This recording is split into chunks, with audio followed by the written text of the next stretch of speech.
إن الحمد لله نحمده ونستعينه ونستغفره ونعوذ بالله من شرور أنفسنا ومن سيئات أعمالنا من يهده الله فلا مضل له ومن يضلل فلا هادي له وأشهد أن لا إله إلا الله وحده لا شريك له وأشهد أن محمدا عبده ورسوله اللهم صل على محمد وعلى آل محمد كما صليت على إبراهيم وعلى آل إبراهيم إنك حميد مجيد اللهم بارك على محمد وعلى آل محمد كما باركت على إبراهيم وعلى آل إبراهيم إنك حميد مجيد أما بعد فإن أصدق الحديث كتاب الله وخير الهدي هدي محمد صلى الله عليه وسلم وشر الأمور محدثاتها وكل محدثة بدعة وكل بدعة ضلالة وكل ضلالة في النار يا أيها الذين آمنوا اتقوا الله حق تقاته ولا تموتن إلا وأنتم مسلمون ആദരണീയരായ സത്യവിശ്വാസികളെ വിശ്വാസിനികളെ, അല്ലാഹു സുബ്ഹാനഹു വ തആലയുടെ നിയമനിർദ്ദേശങ്ങൾ പാലിച്ചുകൊണ്ട് ജീവിതത്തിലുടനീളം തഖ്വയുള്ളവരായി ജീവിക്കുവാൻ ശ്രദ്ധിക്കണം എന്നാമുഖമായി ഓർമ്മപ്പെടുത്തുകയാണ്, വസിയ്യത്ത് ചെയ്യുകയാണ്.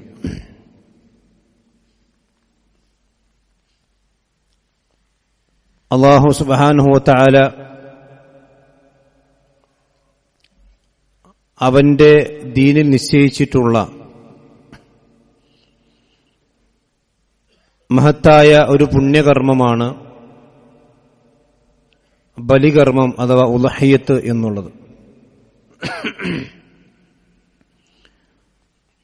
അതിന്റെ ചില വശങ്ങളെക്കുറിച്ച് കഴിഞ്ഞ ആഴ്ചയിൽ നാം മനസ്സിലാക്കിയുണ്ടായി.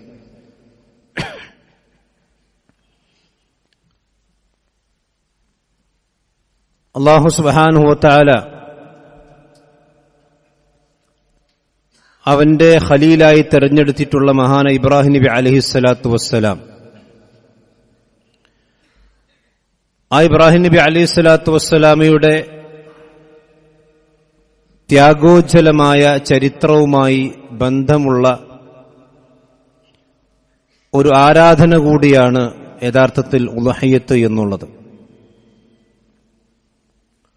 വിശുദ്ധ ഖുർആൻ സൂറത്ത് സ്വാഫാത്തിലെ 100 മുതൽ 107 വരെയുള്ള ആയത്തുകളിൽ അതിന്റെ വിശദമായ കാര്യങ്ങൾ അല്ലാഹു സുബ്ഹാനഹു വ തആല വളരെ ചുരുക്കി നമുക്ക് വിശദീകരിച്ച് തന്നിട്ടുണ്ട്. വളരെ പ്രായം ചെന്ന ഇബ്രാഹിം നബി അലൈഹിസ്സലാത്തു വസ്സലാം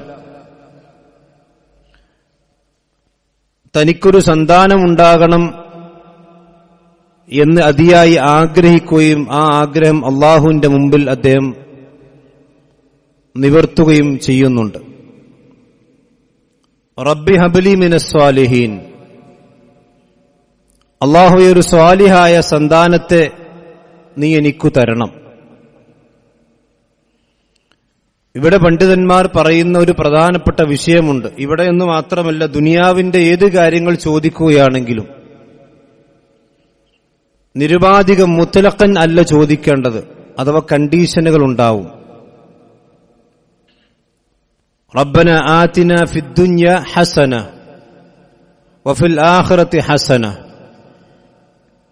ദുനിയാവിന്റെ ഏത് കാര്യങ്ങൾ ചോദിക്കുകയാണെങ്കിലും, അത് സമ്പത്താണെങ്കിലും അതുപോലെ തന്നെ സന്താനങ്ങളാണെങ്കിലും ഏത് വിഷയങ്ങളാണെങ്കിലും അതെല്ലാം ഒരു നിർണിതമായ എന്ന് പറഞ്ഞാൽ അതിലേക്കൊരു നന്മ കൂട്ടിക്കൊണ്ടാണ് ചോദിക്കേണ്ടത്. അല്ലാഹുമ്മ ഇന്നി അസ്അലുക ഇൽമൻ നാഫിഅ റബ്ബന ആതിന ഫിദ്ദുനിയ ഹസന.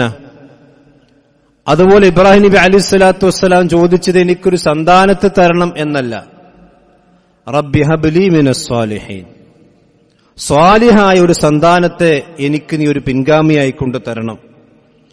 അങ്ങനെ ഫബശ്ശർനാഹു ബിഗുലാമിൻ ഹലീം, നല്ല വിവേകമുള്ള ഒരു സന്താനം ഞാൻ താങ്കൾക്ക് നൽകുമെന്ന് അല്ലാഹു സുബ്ഹാനഹു വ തആല ഇബ്രാഹിം നബി അലൈഹിസ്സലാത്തു വസ്സലാമക്ക് സന്തോഷ വാർത്ത അറിയിച്ചു കൊടുക്കുകയാണ്. ഫലമ്മ ബലഗ മഅഹു സഅയ ഖാല യാ ബുനയ്യ, അങ്ങനെ ആ സന്താനം ജനിച്ചു വളർന്നു വലുതായി ഇബ്രാഹിം നബി അലൈഹിസ്സലാത്തു വസ്സലാമയുടെ കൂടെ ഓടിച്ചാടി നടക്കാനും കൈപിടിച്ചൊക്കെ നടക്കാനും പ്രായമായപ്പോൾ ഇബ്രാഹിം നബി അലൈഹിസ്സലാത്തു വസ്സലാം ആ സന്താനത്തെ വിളിച്ചുകൊണ്ട് പറയാൻ, യാ ബുനയ്യ, അല്ല പൊന്നുമോനെ, ഇന്നി അറാ ഫിൽ മനാമി അന്നി അദ്ബഹുക്, നിന്നെ ഞാൻ അറവ് നടത്തുന്നതായിക്കൊണ്ട് എനിക്ക് സ്വപ്നത്തിൽ കാണിക്കപ്പെട്ടിരിക്കുന്നു, എനിക്ക് സ്വപ്നത്തിൽ ദർശനമുണ്ടായിരിക്കുന്നു, ഞാൻ നിന്നെ അറവ് നടത്തുന്നതായിക്കൊണ്ട്. അതുകൊണ്ട് ഫൻദുർ മാദാ തറ, എന്താണ് നിന്റെ ഈ വിഷയത്തിൽ അഭിപ്രായം, നീ ഒന്ന് ചിന്തിക്ക്. ആ തീരുമാനം മാറ്റാനല്ല, ആ അള്ളാഹുവിന്റെ തീരുമാനം തന്റെ പൊന്നുമകൻ ഇബ്രാഹിം നബി അലൈഹിസ്സലാത്തു വസ്സലാം അറിയിക്കുകയാണ്. ഖാല, ആ സന്ദർഭത്തിൽ ആ മകൻ പറയുക, യാ അബതി ഫഅൽ മാ തുഅ്മർ, അല്ല പിതാവേ, താങ്കളോട് എന്താണോ കൽപ്പിക്കപ്പെട്ടിരിക്കുന്നത് അത് താങ്കൾ നിർവഹിച്ചു കൊള്ളുക, താങ്കൾ പ്രവർത്തിച്ചു കൊള്ളുക. സതജിദുനി ഇൻഷാ അല്ലാഹു മിനസ് സ്വാബിരീൻ, ക്ഷമാലുക്കളിൽ ക്ഷമിക്കുന്ന ആളുകൾ. പ്രയാസങ്ങളും ബുദ്ധിമുട്ടുകളൊക്കെ എനിക്കുണ്ട്, പക്ഷെ എന്നാലും ഞാൻ ക്ഷമിക്കുന്നവരിൽ അല്ലാഹു സുബ്ഹാനഹു വ തആല അടുക്കൽ നിങ്ങൾക്കെന്നെ കണ്ടെത്താൻ സാധിച്ചേക്കും. അങ്ങനെ ആദർശ പിതാവ് ഇബ്രാഹിം നബി അലൈഹിസ്സലാത്തു വസ്സലാമയും അദ്ദേഹത്തിന്റെ അരുമ സന്താനവും ആ ഒരു വലിയ കർമ്മത്തിന് വേണ്ടി ഒരുങ്ങുകയാണ്. ഫലമ്മ അസ്ലമ വതല്ലഹു ലിൽ ജബീൻ, അദ്ദേഹത്തിന്റെ പാർശ്വം കണക്ക് അദ്ദേഹം കടത്തുകയാണ്, അഥവാ അറക്കാൻ വേണ്ടി റെഡിയായി. അള്ളാഹുവിന്റെ കൽപ്പനകൾക്ക് അവർ രണ്ടുപേരും കീഴൊതുങ്ങി അറുക്കാൻ റെഡിയായി നിന്നപ്പോഴാണ് വനദൈനഹു അയ്യാ ഇബ്രാഹിം, ഇബ്രാഹിം എന്ന് ഞാൻ അദ്ദേഹത്തെ വിളിക്കുകയും ഖദ് സദ്ദഖ്ത റുഅ്യ, താങ്കളുടെ സ്വപ്നത്തെ താങ്കൾ സാക്ഷാത്കരിക്കുകയും ചെയ്തിരിക്കുന്നു. അറുക്കുന്നതായിക്കൊണ്ടാണ് സ്വപ്നം കണ്ടത്, പക്ഷെ അറുക്കാൻ വേണ്ടി മാനസികമായിക്കൊണ്ടും ശാരീരികമായിക്കൊണ്ടും ഇബ്രാഹിം നബിയും അദ്ദേഹത്തിന്റെ മകനും തയ്യാറായതോടുകൂടി തന്നെ അല്ലാഹു സുബ്ഹാനഹു വ തആല സ്വപ്നം അവിടെ സാക്ഷാത്കരിക്കപ്പെട്ടു. ഇന്നാ കദാലിക നജ്സിൽ മുഹ്സിനീൻ, അപ്രകാരമാണ് നാം മുഹ്സിനുകളായ, അല്ലാഹു സുബ്ഹാനഹു വ തആല പറഞ്ഞ അവന്റെ കൽപ്പനകളെ ഒരു നേരക്കും ലംഘിക്കാത്ത മുഹ്സിനുകളായ ആളുകൾക്ക് അങ്ങനെയാണ് നാം പ്രതിഫലം കൊടുക്കുന്നത്. ഇന്ന ഹാദാ ലഹുവൽ ബലാഉൽ മുബീൻ, യഥാർത്ഥത്തിൽ ഇത് തന്റെ സ്വന്തം മകനെ അവസാന കാലഘട്ടത്തിൽ കിട്ടിയ സ്വന്തം മകനെ കത്തിക്ക് ഇരയാക്കാൻ വേണ്ടി നടത്തിയതല്ല. ഇന്ന ഹാദാ ലഹുവൽ ബലാഉൽ മുബീൻ, ഇത് വളരെ വ്യക്തമായ ഒരു പരീക്ഷണമാകുന്നു. ആ പരീക്ഷണത്തിൽ ഇബ്രാഹിം നബി അലൈഹിസ്സലാത്തു വസ്സലാം വിജയിക്കുകയും വഫദൈനാഹു ബിദിബ്ഹിൻ അളീം, നാം അദ്ദേഹത്തിന് ഒരു ബലിമൃഗത്തെ പകരമായി കൊണ്ട് നൽകുകയും ചെയ്തു. ഈ ഒരു ത്യാഗത്തിന്റെ ഓർമ്മ പുതുക്കൽ കൂടിയാണ് യഥാർത്ഥത്തിൽ നമ്മൾ ഉളഹിയത്ത് കർമ്മത്തിലൂടെ സഹോദരന്മാരെ നിർണയിക്കുന്നത്. എല്ലാ ഉമ്മത്തിലും അല്ലാഹു സുബ്ഹാനഹു വ തആല ഈ ഉളഹിയത്തിന്റെ കർമ്മം സുന്നത്താക്കിയിരുന്നു, അല്ലെങ്കിൽ അതിൽ ഒരു മതനിയമമാക്കി കൊണ്ട് നിശ്ചയിച്ചിരുന്നു. എന്നാൽ ഇന്ന് ആധുനിക കാലഘട്ടത്തിൽ പൊതുവെ പലപ്പോഴും ആളുകൾ ബലിമൃഗങ്ങളെ അഥവാ മൃഗങ്ങളെ അറുക്കുന്നതിനെ നിരുത്സാഹപ്പെടുത്തുകയും അത് എന്തൊരു ആരാധനയാണ്, ഒരു മൃഗത്തിന്റെ ചോര ചിന്തിയിട്ട് വേണോ, ഒന്നും തിരിയാത്ത ബുദ്ധിയില്ലാത്ത ഒരു മൃഗത്തെ അറുത്തുകൊണ്ടാണോ ഇസ്ലാമിൽ അള്ളാഹുവിലേക്ക് അടുക്കുന്നത്, അള്ളാഹുവിന്റെ ഒരു മനുഷ്യന് തഖ്വ ഉണ്ടാകണമെങ്കിൽ ഒരു ജീവിയുടെ ജീവൻ കളയേണ്ടതുണ്ടോ, ചോര ചിന്തേണ്ടതുണ്ടോ എന്നൊക്കെ ചോദിക്കുന്ന ആളുകൾ, വസ്വാസിലാക്കുന്ന ചില ആളുകൾ നമുക്ക് കാണാൻ കഴിയും. ഇവിടെ യഥാർത്ഥത്തിൽ നമ്മൾ മനസ്സിലാക്കേണ്ടത് സഹോദരന്മാരെ, അല്ലാഹു സുബ്ഹാനഹു വ തആല നമ്മുടെ ഒരു കാര്യം പറഞ്ഞാൽ, അല്ലാഹു സുബ്ഹാനഹു വ തആല കാര്യം നമ്മോട് കൽപ്പിച്ചിട്ടുണ്ടെങ്കിൽ ആ കൽപ്പിച്ചതിന്റെ പിന്നിൽ നമുക്കറിയാത്ത ഒരുപാട് ഹിക്മത്തുകളും ഒരുപാട് യുക്തികളും കാരണങ്ങളും അള്ളാഹുവിന്റെ അടുക്കലുണ്ടാകും. എല്ലാ വസ്തുവിന്റെയും എല്ലാ ഇബാദത്തുകളുടെയും കാര്യകാരണങ്ങൾ കൃത്യമായിക്കൊണ്ട് മനസ്സിലാക്കിയെങ്കിൽ മാത്രമേ ഞാനത് ചെയ്യുകയുള്ളൂ എന്ന് വാശി പിടിക്കുന്ന ഒരു മുസ്ലിമിനെ സംബന്ധിച്ചിടത്തോളം ഉണ്ടാകാൻ പാടുള്ളതല്ല. അതാണ് ഒന്നാമത്തെ കാര്യം. രണ്ടാമത്തെ ഒരു കാര്യം, ഈ ഭൂമിയിലുള്ള സകലമാന വസ്തുക്കളും അത് ജീവികളാണെങ്കിലും അതുപോലെ തന്നെ അജീവികളാണെങ്കിലും ജീവനുള്ളതാണെങ്കിലും ജീവനില്ലാത്തവയാണെങ്കിലും ഏത് വസ്തുക്കളാണെങ്കിലും അതിന്റെ മൂലകാരണം, സൃഷ്ടിപ്പിന്റെ മൂലകാരണം എന്ന് പറഞ്ഞാൽ ഹുവല്ലദീ ഖലഖലകും മാ ഫിൽ അർദി ജമീഅൻ. ഈ ഭൂമിയിലുള്ള സകലമാന വസ്തുക്കളും മനുഷ്യർക്കു വേണ്ടിയാണ് സൃഷ്ടിക്കപ്പെട്ടിരിക്കുന്നത്. ഇവിടെയുള്ള നാൽക്കാലികളും അതുപോലെ തന്നെ കന്നുകാലികളും ജീവജാലങ്ങളും മരങ്ങളും പഴങ്ങളും എല്ലാ വസ്തുവിന്റെയും അടിസ്ഥാന കാരണമെന്ന് പറയുന്നത് മനുഷ്യനാണ്. ഈ മനുഷ്യന് വേണ്ടിയാണ് ഇവിടെയുള്ള നാൽക്കാലികളെയും ജീവജാലങ്ങളെയും എല്ലാം അല്ലാഹു സുബ്ഹാനഹു വ തആല സൃഷ്ടിച്ചിട്ടുള്ളത്.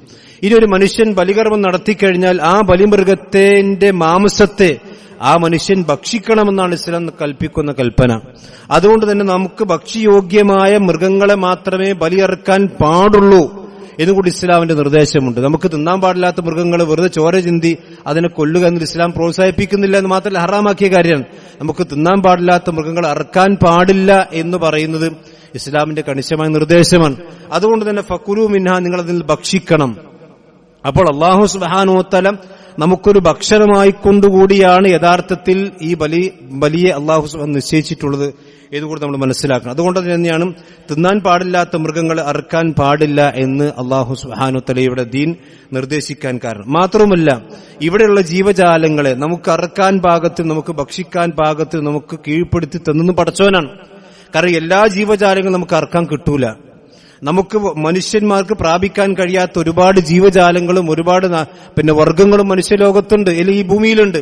വന്യജീവികളുണ്ട്. ആ വന്യജീവികളെ പിടിച്ച് അറുക്കാനല്ല അള്ളാഹു കൽപ്പിച്ചത്. കദാലിക സഖർനാഹ ലക്കും. ആ മൃഗങ്ങളെ അള്ളാഹു അറുക്കാൻ വേണ്ടി കൽപ്പിച്ച ആട്, മാട്, ഒട്ടകങ്ങൾ എന്ന് പറയുന്ന മൃഗങ്ങളെ നിങ്ങൾക്ക് അള്ളാഹു അറുക്കാൻ പാകത്തിൽ കീഴ്പ്പെടുത്തി തന്നിട്ടുണ്ട്. നമുക്ക് പ്രാപിക്കാൻ കഴിയാത്ത ആനയോ അതുപോലെ തന്നെ കടുവയോ പിന്നെ മറ്റുള്ള ജീവജാലങ്ങളെയോ ഇതൊന്നുമല്ലല്ലോ അള്ളാഹു നമ്മോട് അറുക്കാൻ പറഞ്ഞ. കദാലിക സഖർനാഹ ലക്കും. നിങ്ങൾക്ക് നാം കീഴ്പ്പെടുത്തി തന്നിട്ടുള്ള മൃഗങ്ങളിൽ നിന്ന് നിങ്ങൾക്ക് അറുക്കാൻ കഴിയുന്ന മൃഗങ്ങളെയാണ് അല്ലാഹു സുബ്ഹാനഹു വ തആല നിങ്ങളോട് അറുക്കാൻ പറഞ്ഞത്. അതൊരിക്കലും ക്രൂരതയല്ല. കാരണം എന്താ? ഈ അറിവ് നടത്താതിരുന്നാൽ എന്താണ് മൃഗങ്ങൾക്ക് സംഭവിക്കുക എന്നുള്ളത് ഉത്തരേന്ത്യയിലേക്ക് പോയി നോക്കിയ ആളുകൾക്ക് മനസ്സിലാകും. അഥവാ അവിടെ പശുവിനെ അറുക്കാൻ പാടില്ല, അതുപോലെ തന്നെ കാളനെ അറുക്കാൻ പാടില്ല എന്നൊക്കെ പറഞ്ഞ്, അതുപോലെ തന്നെ മറ്റുള്ള ജീവജാലങ്ങൾ അറുക്കാൻ പാടില്ല എന്ന് പറഞ്ഞാൽ എന്താണ് ആ ജീവജാലങ്ങൾക്കുള്ള ആ ജീവജാലങ്ങളുടെ അവസാനത്തെ അവസ്ഥ എന്തായിരിക്കുമെന്ന് റോഡ് സൈഡുകളിലൂടെ ഒന്ന് ഉത്തരേന്ത്യയിലൂടെ യാത്ര ചെയ്ത് നോക്കിയാൽ മനസ്സിലാകും. കാരണം അല്ലാഹു സുബ്ഹാനഹു വ തആല മനുഷ്യന്മാരെ സംബന്ധിച്ചിടത്തോളം അവർക്ക് അനുവദിച്ചു തന്ന, അള്ളാഹു അറുക്കാൻ പറഞ്ഞ് ജീവജാലങ്ങൾ അറുക്കാതിരുന്നാൽ അവർ പെറ്റുവരുകയും അവസാനം അത് സ്വയമേവ ചത്തൊടുങ്ങുന്ന ഒരവസ്ഥയായിരിക്കും പലപ്പോഴും ഉണ്ടാകാം. അതേസമയത്ത് അല്ലാഹു സുബ്ഹാനഹു വ തആല അറുക്കാൻ വേണ്ടി പറഞ്ഞപ്പോൾ ഇന്നല്ലാഹ കതബൽ ഇഹ്സാന അലാ കുല്ലി ഷൈഇൻ, എങ്ങനെയെങ്കിലും പിടിച്ചറുക്കാനല്ല, നല്ല രീതിയിൽ, ഏറ്റവും നല്ല രീതിയിൽ അതിനെ അറുക്കണമെന്നും അതിന്റെ കത്തി മൂർച്ച കൂട്ടി അറുക്കണം, അതിന് റാഹത്ത് കൊടുക്കണം, അതിന് വെള്ളം കൊടുക്കണം, അതിന് എല്ലാ ആശ്വാസം കൊടുത്തുകൊണ്ടാണ് അതിനെ അറുക്കണമെന്ന് നല്ല ഒരു ഇഹ്സാനോടുകൂടിയാണ് അതിന്റെ അറിവ് നടത്തേണ്ടത് എന്ന കൽപ്പന പറഞ്ഞുകൊണ്ടാണ് അല്ലാഹു സുബ്ഹാനഹു വ തആല ആ മൃഗങ്ങൾ അറുക്കാൻ വേണ്ടി പറഞ്ഞിട്ടുള്ളത്. അതല്ലാതെ അതൊരിക്കലും ഒരു ക്രൂരതയായിക്കൊണ്ട് ആരും മനസ്സിലാക്കാൻ പാടില്ല. മാത്രമല്ല, നമ്മൾ മനസ്സിലാക്കേണ്ടത് അല്ലാഹു സുബ്ഹാനഹു വ തആല ഒരു മനുഷ്യൻ ഒരു മറിമൃഗത്തെ അറുക്കുമ്പോൾ ലൻ യനാലല്ലാഹ ലുഹൂമുഹാ വലാ ദിമാഉഹാ വലാകിൻ യനാലുഹു തഖ്വാ മിൻകും, ഒരു മനുഷ്യന്റെ ആ ബലിമൃഗത്തിന്റെ മാംസവും രക്തവുമല്ല പടച്ചറപ്പിന് ആവശ്യമുള്ളത്. വലാകിൻ യനാലുഹു തഖ്വാ മിൻകും, നിങ്ങൾ തഖ്വയാണ്. ഈ ആയത്തിറങ്ങാൻ ഒരു പശ്ചാത്തലം എന്താണ്? പണ്ട് ജാഹിലിയ കാലഘട്ടത്തിൽപ്പെട്ട ആളുകൾ ഉളഹിയത്ത് അറുത്തിരുന്നു. അവരും ഹജ്ജുമായി കൊണ്ട് ബന്ധപ്പെട്ട് കാലങ്ങളിൽ ബലിമൃഗത്തെ അറുത്തിരുന്നു. ആ ബലിമൃഗത്തെ അറുക്കുകയും അതിന്റെ മാംസം അവർ ഭക്ഷിക്കാതെ വിഗ്രഹങ്ങളുടെ മുമ്പിൽ കൊണ്ടുപോയി വെക്കും, വിഗ്രഹങ്ങൾക്ക് തിന്നാൻ കൊടുക്കും. അതിന്റെ രക്തമെടുത്ത് കഅബാലയത്തിലും അതുപോലെ തന്നെ അതിന്റെ ചുമരുകളിലൊക്കെ അവർ തളിച്ചിരുന്നു. അപ്പൊ ഇത് വിഗ്രഹങ്ങൾക്കും അവർ പ്രധാനമായി കണ്ടിരുന്ന കഅബാലയത്തിനും അവിടെ അതിന്റെ രക്തവും അതുപോലെ തന്നെ മാംസവും ഒക്കെ കൊടുക്കുമ്പോൾ അതിനെ വിമർശിച്ചുകൊണ്ടാണ് അല്ലാഹു ആയത്തിറക്കിയത്. അല്ലാഹു സുബ്ഹാനഹു വ തആലക്ക് നിങ്ങളുടെ ബലിമൃഗത്തിന് രക്തം ആവശ്യമില്ല, രക്തം നിങ്ങൾക്ക് ഹറാം, അത് തിന്നാൻ പാടില്ല, അത് കുടിക്കാൻ പാടില്ല, എന്നാൽ മാംസം നിങ്ങൾക്ക് തിന്നാം, ഫക്കുലു മിൻഹ. അതേ സമയത്ത് നിങ്ങൾക്ക് തിന്നുന്ന മാംസത്തിന്റെ അതെല്ലാം അല്ലാഹുവിന് ആവശ്യം. വലാകിൻ യനാലുഹു തഖ്വാ മിൻകും. ഇതെങ്ങനെയാണ് ഇത് തഖ്വ ഉണ്ടാകുക? ഒരു ബലിമൃഗത്തെ ഒരു പോത്തിനെ പിടിച്ച് അറുത്താൽ എങ്ങനെ മനുഷ്യന് തഖ്വ ഉണ്ടാകാം? ആ തഖ്വ എന്ന് പറഞ്ഞാൽ അതിനാണ് സ്വന്തം പണം കൊണ്ട് അയാൾ വാങ്ങുകയും എന്നിട്ട് സഹാബത്ത് ചെയ്തതുപോലെ അതിനെ പോറ്റുകയും ആ മൃഗവുമായിക്കൊണ്ട് അവനൊരു മാനസികമായി ഇണക്കം വരികയും ചെയ്യുമ്പോൾ സ്വാഭാവികമായിക്കൊണ്ടും പടച്ചോന്റെ കൽപ്പന പ്രകാരം പടച്ചോൻ പറഞ്ഞ സമയത്ത് പടച്ചറബ് പറഞ്ഞ തീയതിയിൽ പടച്ചറബ് പറഞ്ഞ രൂപത്തിൽ അറുക്കുമ്പോൾ അതാണ് തഖ്വ എന്ന് പറഞ്ഞത്. അതല്ലാതെ വെറുതെ ഒരു പോത്തിനർത്ഥ തഖ്വ ഉണ്ടാകല്ല. പോത്തിന് സാധാരണക്കാരായ ആളുകൾ എല്ലാ ദിവസവും നമ്മുടെ നാട്ടിൽ പോത്തിന് അറക്കുന്നുണ്ട്. പക്ഷെ അള്ളാഹ് പറഞ്ഞു വലിക്കുല്ലി ഉമ്മത്തിൻ ജഅൽനാ മൻസകൻ ലിയദ്കുറു ഇസ്മല്ലാഹി അലാ മാ റസഖഹും മിൻ ബഹീമത്തിൽ അൻആം. ഒരു പ്രത്യേകമായ ദിവസങ്ങളിൽ അല്ലാഹു സുബ്ഹാനഹു വ തആലയുടെ നാമം ഉച്ചരിച്ചുകൊണ്ട് നിങ്ങൾ ആ ബലിമൃഗത്തെ അറുക്കണം എന്ന രീതിയിൽ എല്ലാ ഉമ്മത്തുകൾക്കും നാം ഒരു ആരാധനാ കർമ്മം നിശ്ചയിച്ചു കൊടുത്തിരുന്നു എന്ന് പറഞ്ഞാൽ അതാണ് ആ തഖ്വയുടെ ഉദ്ദേശം. അഥവാ അള്ളാഹു പറഞ്ഞ രൂപത്തിൽ, അള്ളാഹു പറഞ്ഞ സമയത്ത്, അള്ളാഹു പറഞ്ഞ രീതിയിൽ ആ അള്ളാഹു പറഞ്ഞ മൃഗങ്ങളെ അറുക്കുമ്പോൾ അതാണ് തഖ്വ എന്ന് പറഞ്ഞാൽ അള്ളാഹുവിന്റെ കൽപ്പനകൾക്ക് പൂർണ്ണമായിക്കൊണ്ട് കീഴൊതുങ്ങി ആ പറഞ്ഞ സമയങ്ങളിൽ അത് നിർവഹിക്കുമ്പോഴാണ് അതിലൂടെയാണ് ഒരു വിശ്വാസിയെ സംബന്ധിച്ചോത്തും തഖ്വ ഉണ്ടാകുന്നത്. മാത്രമല്ല ഇത് അള്ളാഹുവിന്റെ കൽപ്പനയാണ്. ഫസല്ലി ലിറബ്ബിക വൻഹർ, നീ നിന്റെ റബ്ബിന് വേണ്ടി നമസ്കരിക്കണം. നിസ്കാരം എന്ന് പറഞ്ഞാൽ ഒരു വിശ്വാസിയെ സംബന്ധിച്ചിടത്തോളം ഒരു നിലക്കും ഒഴിവാക്കാൻ കഴിയാത്തൊരു കാര്യം. നമുക്കറിയാം ഹജ്ജ് കർമ്മം, ഇസ്ലാമിന്റെ 5ാമത്തെ പഞ്ചകർമ്മമായ ഹജ്ജ് കർമ്മത്തിൽ അത് ഫനിസ്തത അലൈഹി സബീല, അതിന് കഴിവുള്ള ആളുകൾ ചെയ്താൽ മതി. സക്കാത്ത് ആണെങ്കിൽ കഴിവുള്ള ആളുകൾ ചെയ്താൽ മതി. നോമ്പാണെങ്കിൽ രോഗികളായ ആളുകൾക്കുള്ള ഇളവ് കൊടുത്തിട്ടുണ്ട്. അത് മറ്റൊരാളെ സംബന്ധിച്ചിടത്തോളം അയക്കുന്നതിൽ മുദ്ദ് കൊടുക്കാം. അതേസമയത്ത് ഇതൊന്നും ഇളവില്ലാത്തൊരു കാര്യം നിസ്കാരമാണ്. ആ നമസ്കാരത്തിന്റെ കൂടെയാണ് അല്ലാഹു സുബ്ഹാനഹു വ തആല ബലികർമ്മത്തെ സൂചിപ്പിച്ചത്. വസല്ലി റബ്ബിക വൻഹർ, നിന്റെ റബ്ബിന് വേണ്ടി നിസ്കരിക്കണം, അതുപോലെ നിന്റെ റബ്ബിന് വേണ്ടി നീ ബലികർമ്മം അറുക്കുകയും ചെയ്യണം, ബലികർമ്മം നിർവഹിക്കണം. മാത്രമല്ല അല്ലാഹു സുബ്ഹാനഹു വ തആല പറഞ്ഞു വൽബുദന ജഅൽനാഹാ മിൻ ശഅഇരി, അല്ലാഹു സുബ്ഹാനഹു വ തആലയ്ക്ക് വേണ്ടി അറുക്കപ്പെടുന്ന ബലിമൃഗങ്ങൾ അഥവാ ഉളഹിയ്യത്തിന് വേണ്ടിയുള്ള ബലിമൃഗങ്ങളെ അത് അല്ലാഹു സുബ്ഹാനഹു വ തആല ദീനിന്റെ ചിഹ്നമാക്കി നിശ്ചയിച്ചിരിക്കുന്നു എന്ന ദീനിന്റെ ചിഹ്നമാണ്.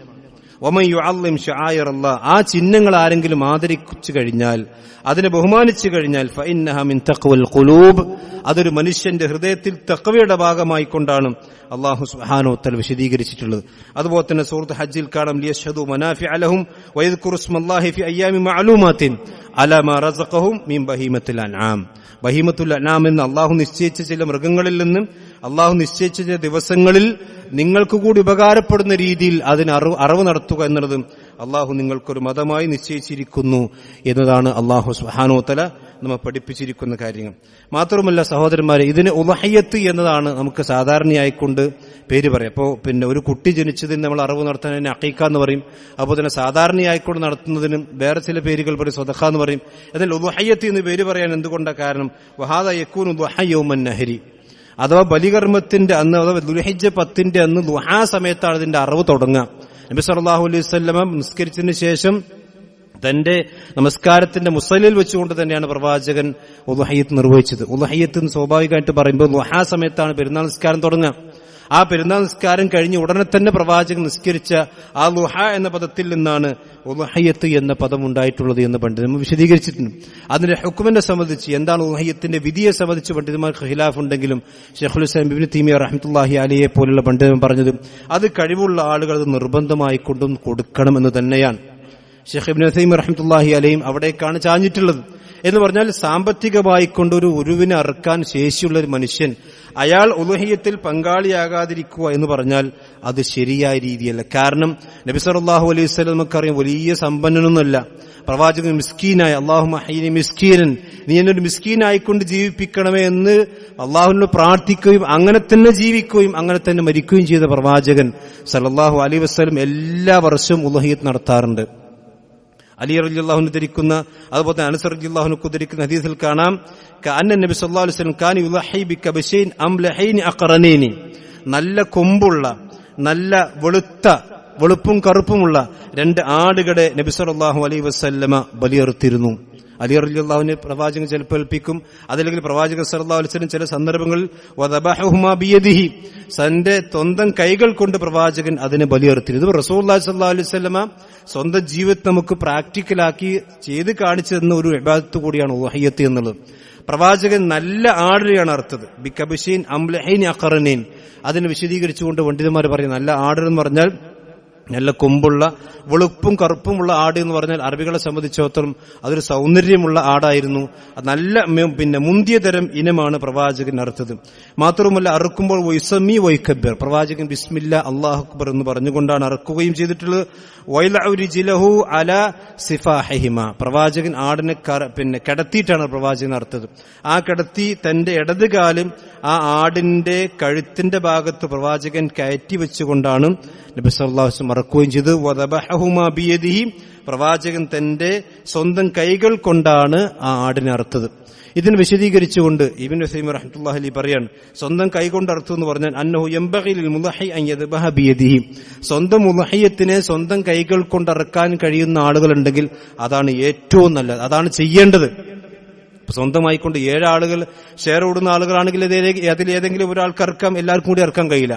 അതേസമയത്ത് അതിന്റെ ഉടമസ്ഥന്മാരിൽ ആരെങ്കിലും അറുക്കലാണ് ഏറ്റവും നല്ലത് എന്നിട്ട് അദ്ദേഹം പറയുന്ന ഒരു വാചകം നമ്മൾ ശരിക്കും ശ്രദ്ധിക്കണം. അദ്ദേഹം പറയാം, വനാഖുദു മിൻ ഹാദാ, ഈ ഹദീസ് നമുക്ക് മനസ്സിലാകുന്ന കാര്യം, അന്ന മസ്തഹ്സനഹു ബഅദുൻ നാസ് ഫി ഹാദിൽ അയ്യാം മിൻ ഇർസാലി അദ്ദബാഹി ഇലാ ജിഹാത്തിൻ ബഈദ.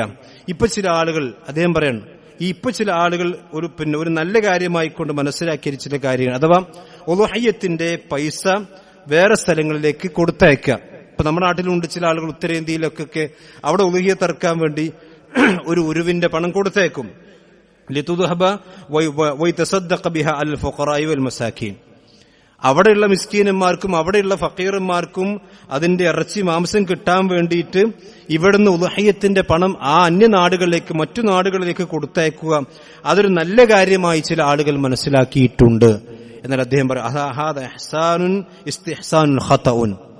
അതൊരു അബദ്ധജടിലമായ നല്ലതായി മനസ്സിലാക്കല എന്ന് പറഞ്ഞാൽ അത് ശരിയല്ല. കാരണം എന്തുകൊണ്ടാണ്? ലിഅന്നഹു ലൈസൽ മഖ്സൂദു മിൻ ഉളുഹിയ്യ, ഉളുഹിയ്യത്ത് അറുക്കുക എന്ന് പറഞ്ഞാൽ അതിന്റെ ലക്ഷ്യം എന്ന് പറഞ്ഞാൽ അൽ ഇന്തിഫാഉ ബിൽ ലഹമി, ഇറച്ചി തിന്നൽ മാത്രമല്ല, ആ ഒരു ബലിമൃഗത്തിന്റെ ഇറച്ചി കിട്ടൽ മാത്രമല്ല ഉളുഹിയ്യത്തിന്റെ ലക്ഷ്യം. ലിഖൗലിഹി തആല, അല്ലാഹു പറഞ്ഞിട്ടുണ്ട്, ലാ യനാലല്ലാഹ ലുഹൂമുഹാ വലാ ദിമാഹു, അല്ലാഹു പറഞ്ഞിട്ടുണ്ട്. അല്ലാഹു സുബ്ഹാനഹു വ തആലക്ക് അതിന്റെ മാംസവും രക്തവുമല്ല ആവശ്യം. അവർ ഉളുഹിയ്യത്തിന്റെ മാംസം തിന്ന എന്നുള്ളതല്ല ഉളുഹിയ്യത്തിന്റെ പരമപ്രധാനമായ ലക്ഷ്യം. ബലിൽ മഖ്സൂദു അത്തഖറുബ് ഇലല്ലാഹി ബിദ്ദബ്ഹി, സ്വന്തമായി അറിവ് നടത്തി സ്വന്തമായി ഒരുവിനെ പോറ്റി വളർത്തി അതിന് അറിവ് നടത്തുന്നതിലൂടെ അല്ലാഹു സുബ്ഹാനഹു വ തആലയിലേക്ക് അടുക്കലാണ്. മാത്രമല്ല ഫദ്ദബ്ഹു വ നഫ്സുഹു ഇബാദ, ആ അറിവും ഒരു ഇബാദത്താണ്. ആ ഇബാദത്ത് പൈസ അയക്കുന്ന ആളുകൾക്ക് കിട്ടൂല. കാരണം ഒരു ബലിമൃഗത്തെ അറുക്കുക എന്നത് ഒരു ഇബാദത്താണ്, അറിവും ഒരു ഇബാദത്തായതുകൊണ്ട് തന്നെ ആ ഇബാദത്ത് ഉളുഹിയ്യത്തിന്റെ പണം മറ്റു രാജ്യങ്ങളിലേക്ക് അയക്കുന്ന മറ്റു നാടുകളിലേക്ക് അയക്കുന്ന ആളുകൾ കിട്ടുകയില്ല. മാത്രവുമല്ല ഇബാദത്ത് മഹ്ബൂബത്തുൻ ഇലല്ലാഹി സുബ്ഹാനഹു വ തആല, അല്ലാഹുവിലേക്ക് വലിയ പുണ്യമുള്ള, അല്ലാഹുവിലേക്ക് വലിയ ഇഷ്ടമുള്ള ഒരു ഇബാദത്ത് കൂടിയാണ്.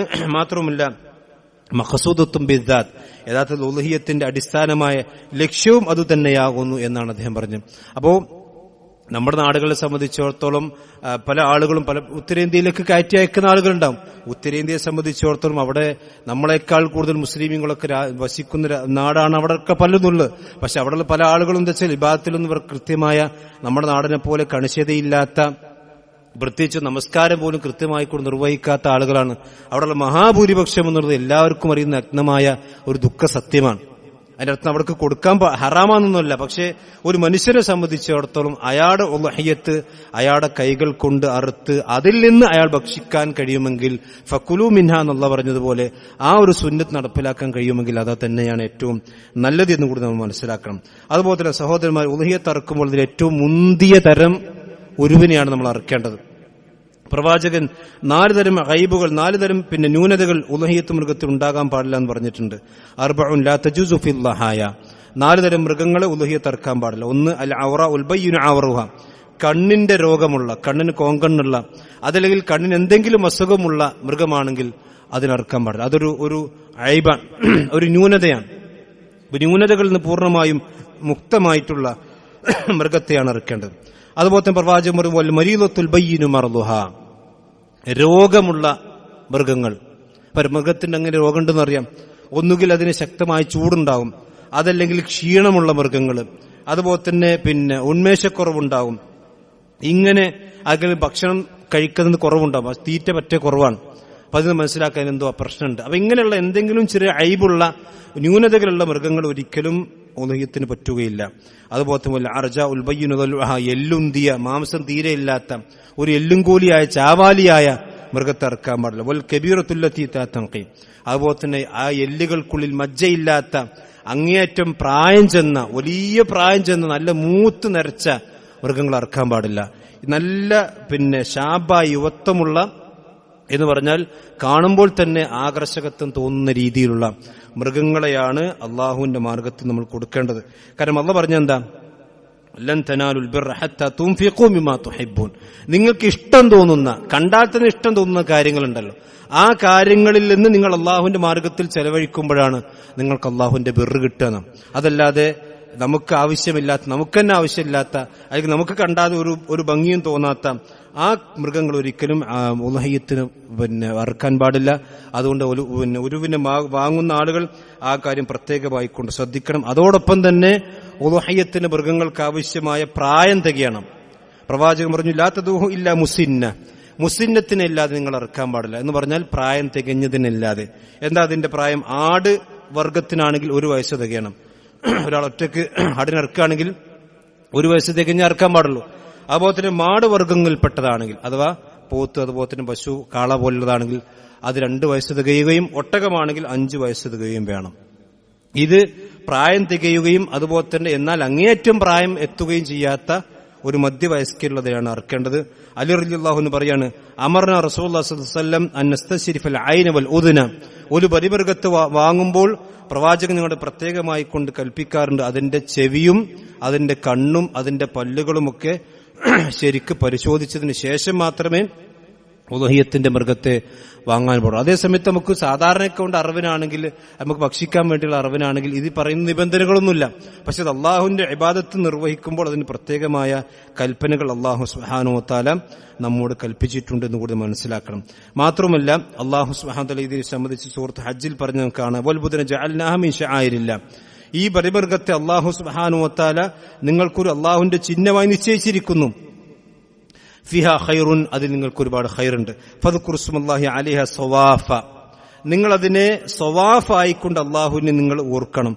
ഈ സവാഫ് എന്ന് പറഞ്ഞാൽ ഒട്ടകങ്ങളെ സാധാരണയായിക്കൊണ്ട് നമുക്ക് അറിയാം, ഒട്ടകങ്ങൾ അറക്കുന്നത് കിടത്തിക്കൊണ്ടല്ല, ഒട്ടകത്തെ കിടത്തി ഇറക്കാൻ കഴിയില്ല.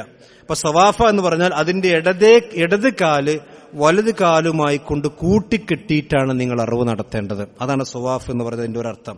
ഫദ്കുറു സ്മല്ലാഹി അലൈഹ സവാഫ, സവാഫ എന്ന് പറഞ്ഞാൽ ഒട്ടകം നിൽക്കുമ്പോൾ ആ ഒരു ഇടത്തെ കാലിനെ വലത്തെ കാലുമായി കൊണ്ട് കൂട്ടിക്കെട്ടി 3 കാലിൽ നിർത്തുക എന്നാണ് തഫ്സീറിൽ കാണാൻ കഴിയുന്നത്. എന്ന് പറഞ്ഞാൽ ബാക്കിൽ 2 കാലുണ്ടാവും, മുന്നത്തെ 2 കാലുകളും ഒന്നാക്കി അത് കൂട്ടിക്കെട്ടിയിട്ടാണ് അതിനെ അറക്കേണ്ടത്. പ്രവാചകൻ അങ്ങനെയാണ് അറുത്തത്. എന്ന് പറഞ്ഞാൽ നബി സല്ലല്ലാഹു അലൈഹി വസല്ലം ഹജ്ജത്തുൽ വദാഇൽ 90-ലധികം ഒട്ടകങ്ങളെ അറുത്തു എന്നൊക്കെ ഹദീസിൽ കാണാം. ഇതിങ്ങനെയാണ് സഹാബത്ത് കെട്ടി നിർത്തി നബി സല്ലല്ലാഹു അലൈഹി വസല്ലം കത്തി കൊണ്ട് അതിന്റെ ആ കഴുത്തി ഇങ്ങനെ കുത്തി പോവുക, അങ്ങനെയാണ് അറിവ് നടത്താറുള്ളത് ഒട്ടകങ്ങൾ. അതേസമയത്ത് മറ്റു മൃഗങ്ങളാണെങ്കിൽ അതിനെ കിടത്തിയിട്ടാണ് ഇറക്കുന്നത്. പക്ഷെ ഒട്ടകത്ത് കിടത്തി ഇറക്കാൻ കഴിയില്ല.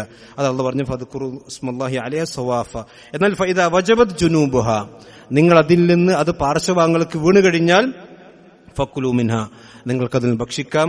വഅത്ഇമുൽ ഖാനിഅ വൽ മുഅ്തറ, ആവശ്യമുള്ള ചോദിച്ചു വരുന്ന ആളുകൾക്ക് നിങ്ങൾക്കതിൽ ഭക്ഷണം കൊടുക്കാം. അപ്പൊ ചോദിച്ചു വരിക എന്ന് പറഞ്ഞാൽ അവിടെ മതം ജാതിയൊന്നും പരിശോധിക്കേണ്ട ആവശ്യമില്ല.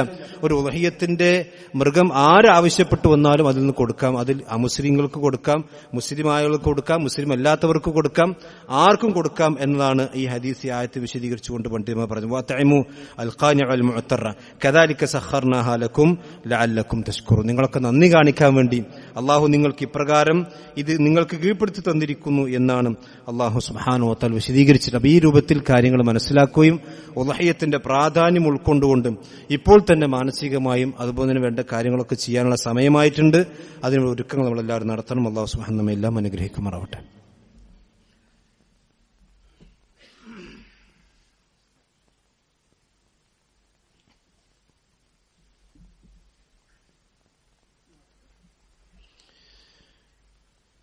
إن الحمد لله والصلاة والسلام على رسول الله وعلى آله وصحبه أجمعين أما بعد. ഒരിക്കൽ കൂടി അല്ലാഹു സുബ്ഹാനഹു വ തആല സൂക്ഷിച്ചുകൊണ്ട് ജീവിക്കണം എല്ലാവരെയും ഓർമ്മിപ്പിക്കുകയാണ്. ഉദ്ഹിയത്തിന്റെ മാംസം അതിന്റെ വീതം വെക്കുന്നതിനെ സംബന്ധിച്ചിടത്തോളം പണ്ഡിതന്മാർക്കിടയിൽ ചില അഭിപ്രായ വ്യത്യാസങ്ങളുണ്ട്.